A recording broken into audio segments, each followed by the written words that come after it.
अतिशय संतापजनक अशी बातमी समोर येते। भालदारपुरा या परिसरामध्ये हिंसाचार उफाळला होता आणि त्या ठिकाणी हिंसाचार करणाऱ्या जमावानं अंधाराचा फायदा घेत महिलेच्या अब्रूवरती हात टाकला। एका महिला पोलीस कर्मचाऱ्याला विवस्त्र करण्याचा प्रयत्न झालाय आणि तिचा विनयभंग केल्याची ही खळबळजनक घटना घडली आहे। या प्रकरणात गणेशपेठ पोलिसांनी जमावाविरुद्ध गुन्हा दाखल केलाय, तर दुसरीकडे एका महिला केअरटेकरला सुद्धा जमावानं मारहाण केली आहे। तिने साम टीव्हीशी बोलताना आपली आपबीती सांगितली आहे। होम पेशंट करायला आली होती ते हार्डे पेशंटकडे। कॉमस्कोर नुसार आता isakal.com आहे देशातील नंबर 1 ची मराठी न्यूज वेबसाईट।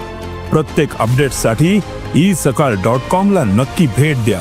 आजींचं करून निघते म्हटलं मी, त्या गेट पाशी कोंबडीन मुलं धावत आले आणि शिवीगाळ केली। तसंच मी आतून गेट लावलं त्यांनी गोटे मारले धडाधड आणि समोरून कॅमेरे तोडले। समोरून आम्ही लाईट्स बंद केले आणि तिथे लपून बसलो होतो। मग त्यांनी माझ्या गाडीवरती गणपतीचं चित्र पाहिलं आणि हे हिंदूचं आहे म्हणून त्यांनी गाडी पटकली, त्याच्यावरती गोटे मारलं आणि मग तिथे बाजूनी कार होती, कारला आग लावली त्यांनी आणि कारचं धुवा पूर्ण आतमध्ये आला आणि माझं पेशंट जळता जीवहानी होण्यापेक्षा वाचलो आम्ही 4 जण होतो आतमध्ये।